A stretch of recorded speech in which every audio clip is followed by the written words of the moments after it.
శుభోదయం మిత్రులారా, వార్తా కథనాలపై విశ్లేషణ కార్యక్రమం టీజీటీవీ మార్నింగ్ న్యూస్ కు స్వాగతం. నేను మీ జర్నలిస్ట్ సత్య.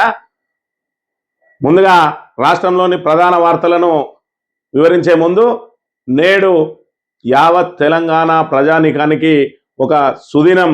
ఎందుకంటే తెలంగాణ జాతిపిత చావు నోట్లో పెట్టి తెలంగాణను తీసుకొచ్చి ఇవాళ తెలంగాణ ఆత్మగౌరవాన్ని నిలబెట్టి 10 ఏళ్లలో పారదర్శక పాలన అందించి దేశంలోనే నెంబర్ 1గా తెలంగాణను నిలిపినటువంటి బాపు కేసీఆర్ జన్మదినం ఈ రోజున. ఈ జన్మదినం సందర్భంగా రాష్ట్ర వ్యాప్తంగా తెలంగాణ ప్రజానీకం అంతా కూడా పెద్ద ఎత్తున సంబరాలు జరుపుకుంటా ఉన్నారు. బీఆర్ఎస్ శ్రేణులు అయితే మరి ఇక్కడ పెద్ద ఎత్తున జన్మదిన వేడుకలకు ఏర్పాట్లు చేసి ఆల్రెడీ జన్మదిన వేడుకలు నిర్వహిస్తున్న ఆ పరిస్థితులను మనం చూడవచ్చు. ఎవడు ఏమనుకున్నా, ఎవడు అవునన్నా కాదన్నా తెలంగాణకు జాతిపిత కేసీఆరే.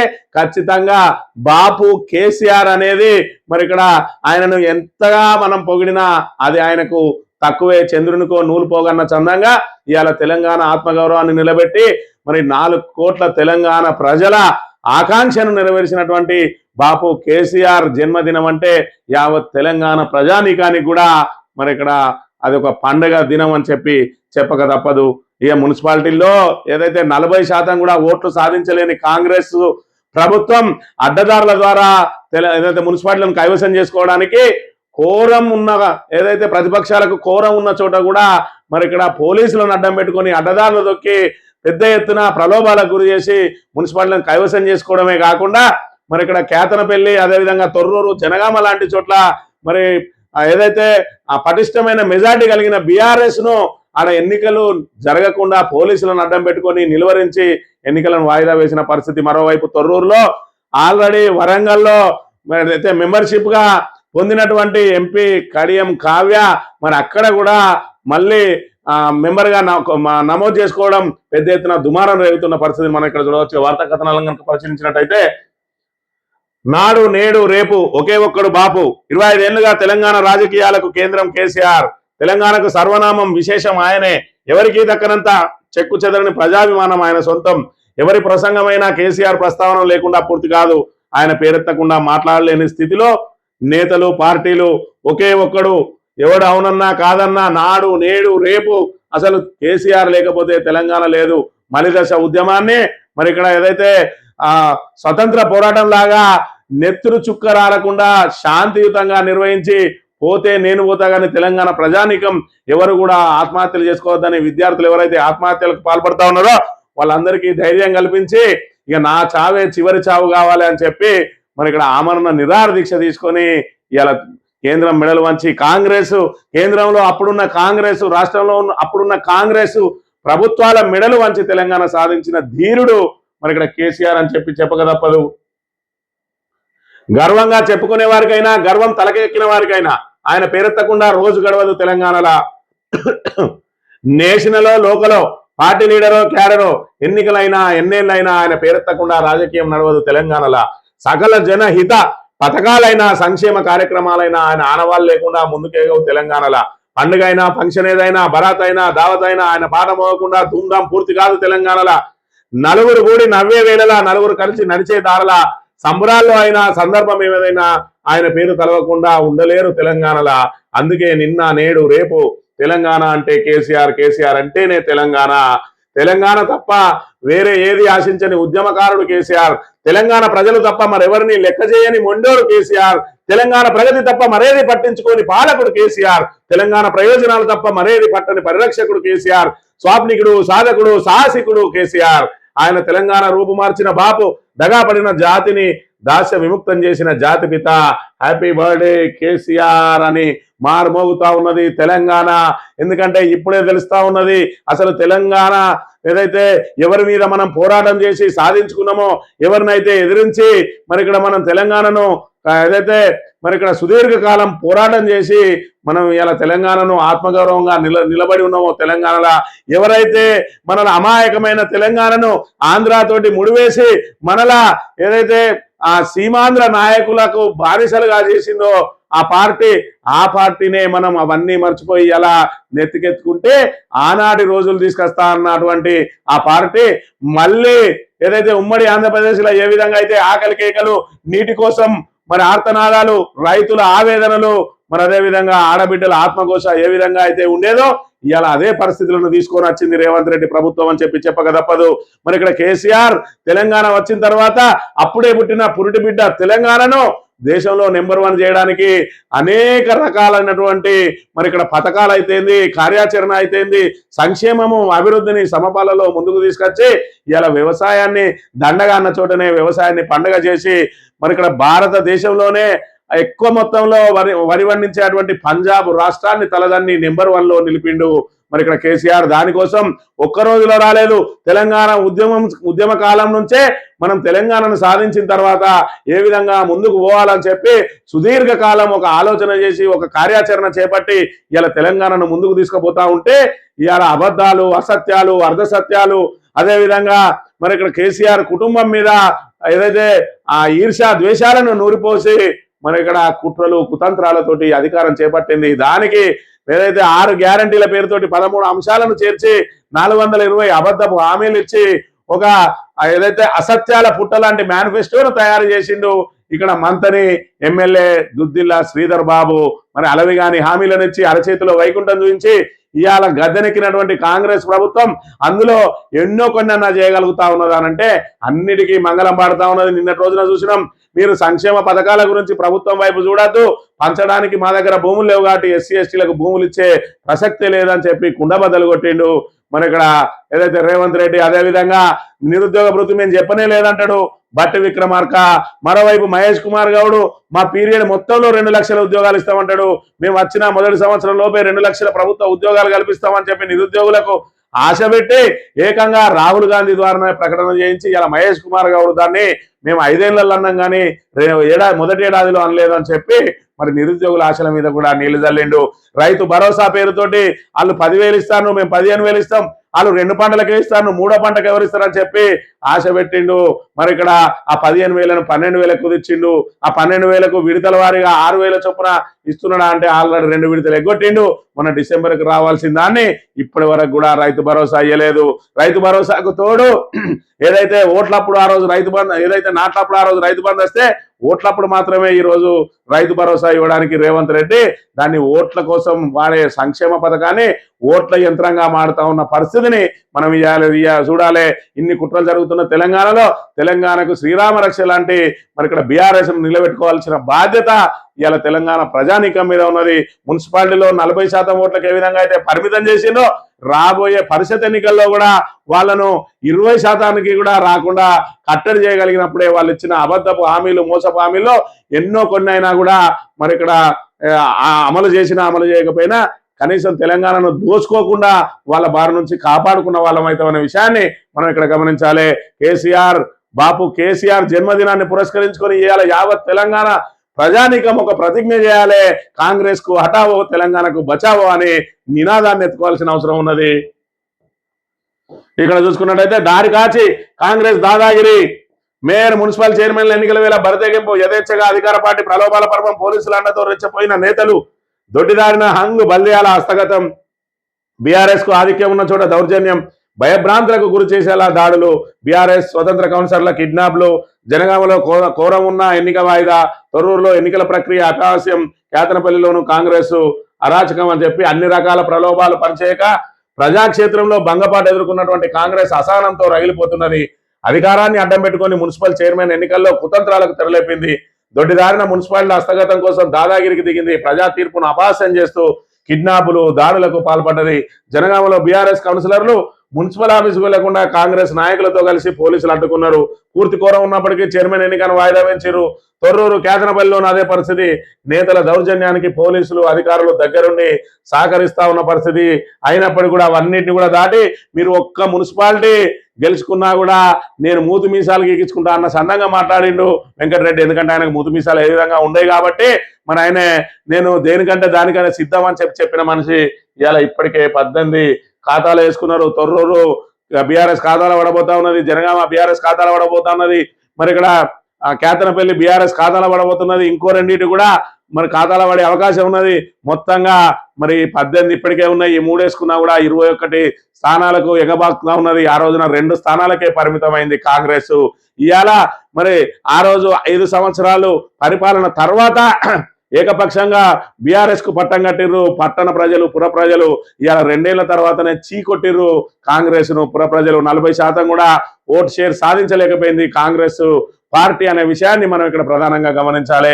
ఏది ఏమైనా కూడా ఎన్ని దౌర్జన్యాలు చేసినా ఏం చేసినా ప్రజలందరూ చూస్తా ఉన్నారు. ఇక్కడ జనగామలో ఆల్రెడీ మరి బీఆర్ఎస్ ఖాతాలో పడే స్థానాన్ని మరి ఇక్కడ దౌర్జన్యంతో ఆపాలని చూస్తా ఉన్న పరిస్థితి. ఇక్కడ తొర్రూరులో తొండాటాడుతా ఉన్నారు. కడియం కావా ఎక్స్ ఆఫీషియో మెంబర్ గా ఆల్రెడీ వరంగల్లో ప్రమాణ స్వీకారం చేసి మళ్ళీ తొర్రూరులో మళ్ళీ పెట్టుకుంటా ఉన్నదంటే ఎన్నికల అపహాస్యం చేస్తా ఉన్నది. ఎన్నికల ప్రక్రియను, ప్రజాస్వామ్యాన్ని కూని చేస్తా ఉన్నారు. ఇక కేతనపల్లిలో అయితే ఆల్రెడీ సిపిఐ బీఆర్ఎస్ ఓట్లకు ముందు నుంచే పొత్తు పెట్టుకొని పోటీ చేసినాయి.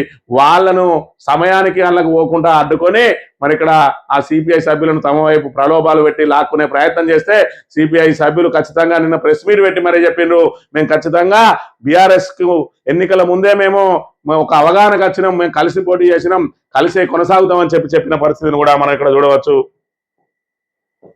కాంగ్రెస్ కమలం అనైతిక బంధం, మున్సిపల్ ఎన్నికల్లో రహస్య ప్రేమ పట్టబయలు, ఒకదానికొకటి బీటీఎం గా మారిపోయిన వైనం, చైర్మన్ వైస్ చైర్మన్ పదవులకు పరస్పర సహకారం, తెరచాటు ఒప్పందంతో పురపాలికలకు పదవుల పంపకం, చాలా చోట్ల కాంగ్రెస్ కు మద్దతుగా బీజేపీ కౌన్సిలర్ల ఓటు, మెదక్, నర్సాపూర్, రమణగల్లు, అలియాబాద్, మెట్పల్లు, కాగజ్నగర్ మున్సిపాలిటీలో అక్రమ పొత్తులు, మరోవైపు ఎంఐఎంతోనూ కాంగ్రెస్ ప్రేమాయణం, బీఆర్ఎస్ ను నిలువరించే లక్ష్యంతో ప్రత్యర్థుల మిలాఖత్ అని చెప్పి మరి ఉప్పు నిప్పుగా ఉండేటువంటి కాంగ్రెస్ బీజేపీలు కేంద్రంలో మరి ప్రధాన ప్రత్యర్థులు ఎవరంటే కాంగ్రెస్ బీజేపీలే.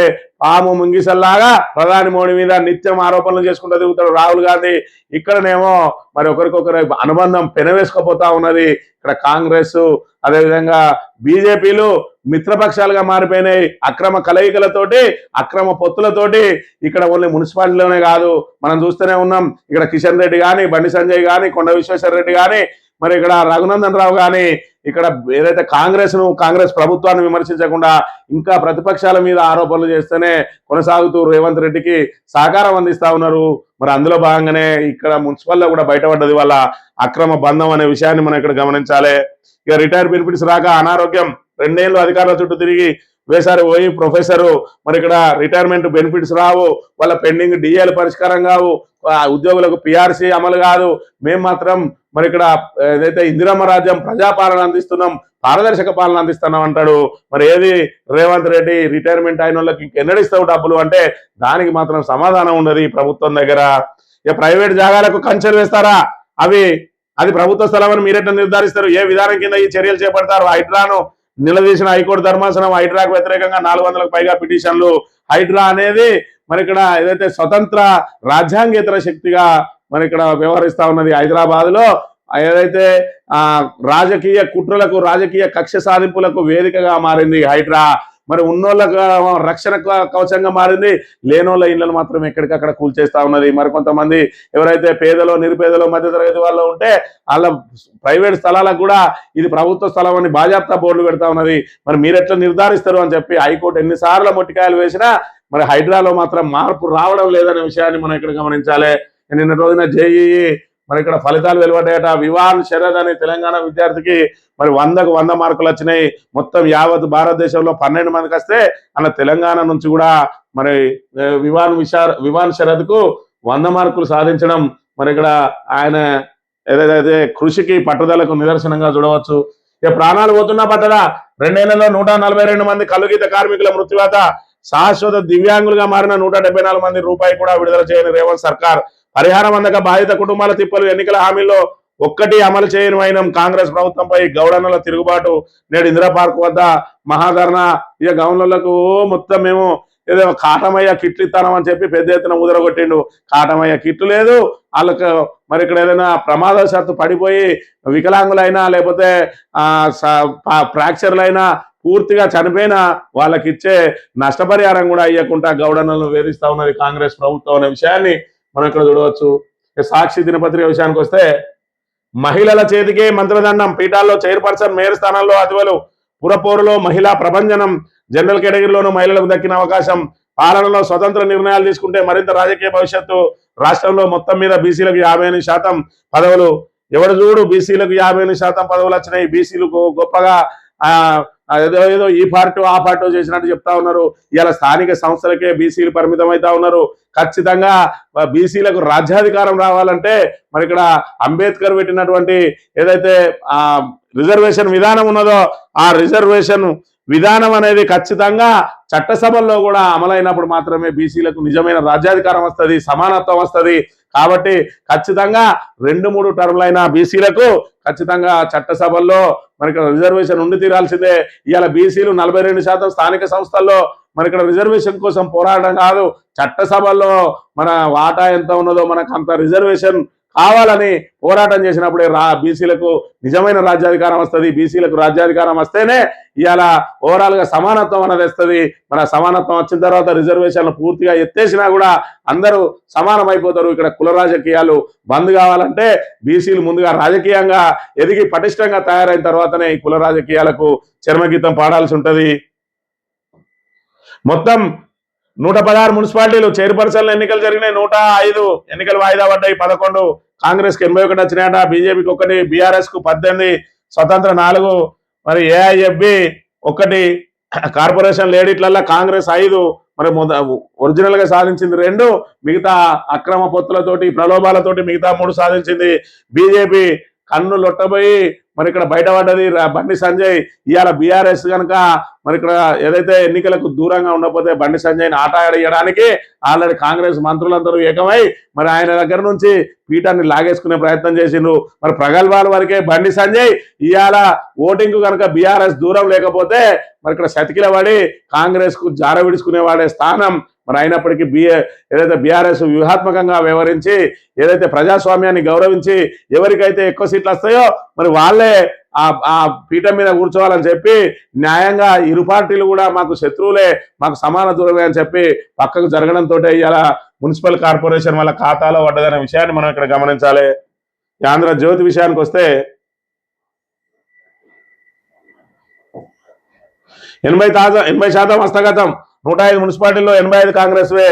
ఇక వీందో ఆనందం రాక్షసానందమా లేదంటే రేవంత్ రెడ్డికి జాకీలు పెట్టి లేపే ఆనందమా తెలియదు కానీ 80% హస్తగతమే. మరి గతంలో 39.5%, 8% మరి మున్సిపల్ ఓట్లు వస్తే దాన్ని మాత్రం రాయాడు. మరి ఇక్కడ కాంగ్రెస్ స్థానిక సంస్థల ఎన్నికల్లో మరి పెద్ద ఎత్తున పర్ఫార్మెన్స్ చూపించాల్సింది 40% కూడా దాటలేదని రాయాడు. కానీ ఇవాళ అక్రమ కలయికలతోటి అక్రమ పొత్తులతోటి ప్రలోభాలతోటి మరి కిడ్నాపులతోటి బెదిరింపులతోటి పోలీసులను అడ్డం పెట్టుకొని కౌన్సిలర్లందరినీ లాగేసుకొని ఇవాళ 85 మున్సిపాలిటీలలో సచ్చి చెడి గెలిచింది అని అంటే ఇది ఏ విధంగా కాంగ్రెస్ కు విజయమో ఒకసారి ఈ కాంగ్రెస్ బూట్లు నాకే పత్రిక చెప్పాలి. అధికార కార్పొరేషన్లో 5 కాంగ్రెస్ పార్టీకి అంటే కారుకు దక్కింది 17 పురపాలికలే. ఈయన రాక్షసానందం ఎక్కడ విడిచిపెట్టాడు.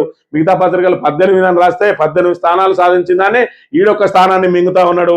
మరి ఈయనకి ఎంత మింగినా ఈయనకి సరిపోతలేనట్టున్నది పరిస్థితి అనే విషయాన్ని మనం ఇక్కడ గమనించాలి. ఇక పవర్ పాలిటిక్స్ ఏ విధంగా ఉన్నాయంటే అనైతిక పొత్తులు. వాళ్ళ మున్సిపాలిటీలో ప్రధాన పార్టీల మిలాఖిత్తు. ఇస్నాపూర్లో బీఆర్ఎస్ కు బీజేపీ ఎంపీ రఘునందన్ ఓడట, జిన్నారంలో బీఆర్ఎస్ తో, నర్సాపూర్లో కాంగ్రెస్ తో బీజేపీ పొత్తు, కామారెడ్డిలో పదవులు పంచుకున్న కాంగ్రెస్ బీఆర్ఎస్. ఇక అమనగల్లు అయితే విచిత్రంగా ఉన్నది. అమనగల్లులో కాంగ్రెస్ లో చేరి బీజేపీ మద్దతుతోటి బీఆర్ఎస్ ఆయన చైర్మన్ అయిండు. కాంగ్రెస్ లో చేరి బీఆర్ఎస్ లో మద్దతు ఇస్తే ఆ బీఆర్ఎస్ నుంచి వేయండు. ఏదైతే మిగతా బీఆర్ఎస్ వాళ్ళతోటి విభేదించి ఒక్కడు పోయి కాంగ్రెస్ శిబిరంలో చేరి ఆ కాంగ్రెస్ శిబిరంలో చేరినా కూడా కోరం సరిపోదు కాబట్టి బీజేపీ వాళ్ళ మద్దతుతోటి బీఆర్ఎస్ మరి కౌన్సిలర్ ఇక్కడ చైర్మన్ అయిండు అని అంటే ఈ కుర్చీలాట మరి ఇక్కడ పార్టీలకు సంబంధించి స్థానిక సంస్థల ఎన్నికల్లో పార్టీలు ఏ విధంగా అనైతికంగా వ్యవహరించినాయి, కాంగ్రెస్ అయితే ఏ విధంగా అనైతికంగా వ్యవహరించింది, అధికారాన్ని ఏ విధంగా దుర్వినియోగం చేసింది అనేది పూర్తి స్థాయిలో దీని ద్వారా తేటతెల్లమవుతున్న పరిస్థితి. ఇక మేయర్గా ఆటో డ్రైవర్ అట. రాష్ట్రంలో తొలిసారి మేయర్గా సిపిఐ నేత. ఏదైతే భద్రాచలానికి సంబంధించి సిపిఐకి మరి ఇక్కడ ఎక్కువ సీట్లు రావడంతో ఆల్రెడీ బీఆర్ఎస్ మద్దతు ప్రకటించింది. మీరు కనుక ఏదైతే సింగరేణిలో కాంగ్రెస్ చేస్తున్న మోసానికి కాంగ్రెస్ సింగరేణి ఏ విధంగా అయితే దోపిడీ చేస్తా ఉన్నదో ఆ దోపిడీ మీద మీరు మాతో పాటు పోరాటానికి కలిసి వచ్చినట్టయితే మీకు బేషరతుగా మద్దతు ఇస్తామన్నా కూడా మరి ఇక్కడ సిపిఐ అయితే ఈ 2-3 సంవత్సరాలు మేము అధికార పార్టీతోటి అంటగాగుతాం, మరి ఇక్కడ మా పార్టీ సిద్ధాంతాలన్నీ గంగల కలిసినాయి, మా వాళ్ళు కూడా 4 రూపాయలు వెనకేసుకోవాలంటే మేము అధికార పార్టీతోటే ఉండాలని చెప్పి మరి ఇక్కడ ఏకపక్షంగా వీళ్ళకు మేయర్ డిప్యూటీ మేయర్ పదవులు వచ్చే అవకాశం ఉన్నా కూడా కాంగ్రెస్ తోటి పొత్తు కలిసి డిప్యూటీ మేయర్ వాళ్ళకి ఇచ్చి మేయర్గా మరొక ఆటో డ్రైవర్కు అవకాశం ఇచ్చిందట. ఇంకా ఈనాడు దినపత్రిక విషయానికి వస్తే 86 చేజిక్కాయి, 5 కార్పొరేషన్లు 81 పురపాలక సంస్థలు కాంగ్రెస్ వేనట. 80% పైగా మేయర్ చైర్పర్సన్ స్థానాలు అధికార పార్టీకి. బారాసాకు 18 పురపాలక సంఘాలు 18 అని మరి ఇక్కడ అన్ని పత్రికలు రాస్తే ఆడు తాబేదారు పత్రికాడు ఆంధ్రజ్యోతుడు, మరి పక్క తాబేదారు కూడా ఇటు 18 అని రాసిండు, వాడు మాత్రం 17 ఒకటి మింగిండు. మరి ఆడు ఎన్నైనా మింగగలుగుతాడు కానీ ఇప్పుడు 18 స్థానాలు వచ్చినాయి, ఇంకా 3 అయితే ఫుల్ మెజార్టీ తోటి ఉన్నాయి, 21 ఇంకో 2 వచ్చే అవకాశం కూడా ఉన్నది. ఇవాళ బీఆర్ఎస్ మరి ఇక్కడ ఇన్ని అధికార దాహాన్ని, అధికార మదాన్ని, అధికార దుర్వినియోగాన్ని, మరి ఇక్కడ ఏరులై పారిన మద్యాన్ని విచ్చలవిడిగా డబ్బులు పంపిణీ చేసినా కూడా ఎదురెడ్డి పోరాడి ఇవాళ 20కి పైగా మున్సిపాలిటీలలో జెండా ఎగరవేస్తా ఉన్నది అని అంటే నాడు 2కే కాంగ్రెస్ ఏ విధంగా పరిమితమైంది, నాడు 5 సంవత్సరాల బీఆర్ఎస్ అధికారం తర్వాత వచ్చిన మున్సిపాలిటీల్లో ఏకపక్షంగా మరి 107 108 స్థానాలను అక్కడ సాధిస్తే 112 స్థానాలను సాధిస్తే ఇవాళ మరి ఇక్కడ వీళ్ళు మొత్తం పొత్తులు, అక్రమ పొత్తులు, అక్రమ కలయికలు, హంగు, మరి అన్ని పార్టీల మద్దతులతోటి కేవలం 81కే పరిమితమైండు అని అంటే కాంగ్రెస్ గ్రాఫ్ ఏ విధంగా పడిపోతా ఉన్నది. 2 సంవత్సరాల తర్వాత మరి ఇక్కడ పురపోరులో ఈ విధంగా జరిగింది. రేపటి రోజున పరిషత్ ఎన్నికలలో పూర్తి స్థాయి కాంగ్రెస్ బండారం బట్టబయలు కాబోతా ఉన్నది. మరి ఇప్పుడు కూడా వాళ్ళని ఏ విధంగా తాయిలాలు ఇవ్వాలని చెప్పి ఆల్రెడీ రైతు భరోసా రిలీజ్ చేసిరట. ఏదైతే రైతు దానికి సంబంధించిన బోనస్ రిలీజ్ చేసినామంటా ఉన్నారు, రైతు భరోసా ఖాతాలలో వేస్తామంటా ఉన్నారు. మరి ఇక్కడ ఇంకా పోతే దిగజారుకుంటా పోతుంది కాబట్టి ఇంకా ఆలస్యం చేయొద్దు, పరిషత్ ఎన్నికలు వెంటనే పూర్తి చేయాలి అని చెప్పి మరి కాంగ్రెస్ సీనియర్లు ఒత్తిడి తెస్తున్న వేళ ఇటు రైతుల నుంచి తీవ్ర వ్యతిరేకత వ్యక్తం అవుతా ఉన్నది. ఇప్పటికే యూరియా బస్తాల కోసం ఆ యాపులతోటి ఇబ్బందులు పడతా ఉన్నారు రైతులు, రోడ్ల మీద మరి రోజు రాస్తారోకాలు ధర్నాలు చేస్తున్న పరిస్థితి. వాళ్ళకి సరిపడా యూరియాను కూడా మరి అందుబాటులో పెట్టలేని దుస్థితిలో కాంగ్రెస్ ప్రభుత్వం ఉన్నది. ఈ సందర్భంగా మరి రైతులు అత్యధికంగా ఉండేటువంటి ఈ పరిషత్ ఎన్నికల్లో పరువు పోగొట్టుకోవడం ఎందుకని ఇంకా వేడి చేస్తుందా, లేదు పనిలో పనిగా మరి ఇక్కడ ఏదైతే ఎంపీటీసీలు జెడ్పీటీసీలు మన స్థానాలు తక్కువ వచ్చినా కూడా డబ్బు, అదేవిధంగా అధికార దుర్వినియోగంతో ఎక్కువ ఎంపీపీ జెడ్పీ చైర్మన్ స్థానాలను సాధించి ప్రజలను మభ్యపెట్టడానికి మళ్ళీ మాకు 80% వచ్చినాయి, 85% వచ్చినాయి అని చెప్పి ప్రజలను మభ్యపెట్టే ప్రయత్నం చేస్తారా? మరి ఒరిజినల్ విషయం తెలిసిన కాంగ్రెస్ అధిష్టానం రేవంత్ రెడ్డి పీఠాన్ని ఉంచుతుందా, పీకేస్తుందా? మరోవైపు రేవంత్ మీద ఆగ్రహంగా ఉన్నటువంటి బట్టి విక్రమార్క, ఉత్తమ్ కుమార్ రెడ్డి, కోమటిరెడ్డి వెంకటరెడ్డి లాంటి వాళ్ళు మరి ఆయన పీఠాన్ని కూల్చడానికి ఈ ఎన్నికలు ప్లస్ పరిషత్ ఎన్నికలను మరి ఏదైతే సమీక్ష చేసి ఆయనకు వ్యతిరేకంగా పావులు కదుపుతారా? ఇప్పటికే రాజగోపాల్ రెడ్డి పూర్తి స్థాయిలో నేనే ముఖ్యమంత్రిని అయితే అంటా ఉన్నాడు. ఆయన మద్దతుదారులను తీసుకొని ఆయనకు మంత్రి పదవి ఇవ్వకపోతే ప్రభుత్వాన్ని కూల్చడానికి కూడా సిద్ధమన్న సంకేతాలు వెలువరిస్తున్న ఈ సమయంలో పరిషత్ ఎన్నికలు రేవంత్ రెడ్డికి చిక్కుముడిగా మారినాయి. ఆయన మెడలో కత్తిలా వేలాడుతూ ఉన్నాయి పరిషత్ ఎన్నికలు. ఇందులో 40%కే పరిమితమైనరు. అందులో 20%కి కనుక దిగజారినట్టయితే రేవంత్ రెడ్డి పీఠానికి ఖచ్చితంగా ప్రమాదం ఏర్పడ్డట్టే. కాబట్టి రేవంత్ రెడ్డి ధైర్యం చేసి ఎన్నికలకు పోతాడా, లేదంటే మరి ఎన్నికలను వాయిదా వేస్తాడా, మరి ఈ 1-2 రోజుల్లో తెలియనున్నది. ఇది ఈ రోజు మార్నింగ్ న్యూస్. తిరిగి రేపు కలుద్దాం. Thank you very much.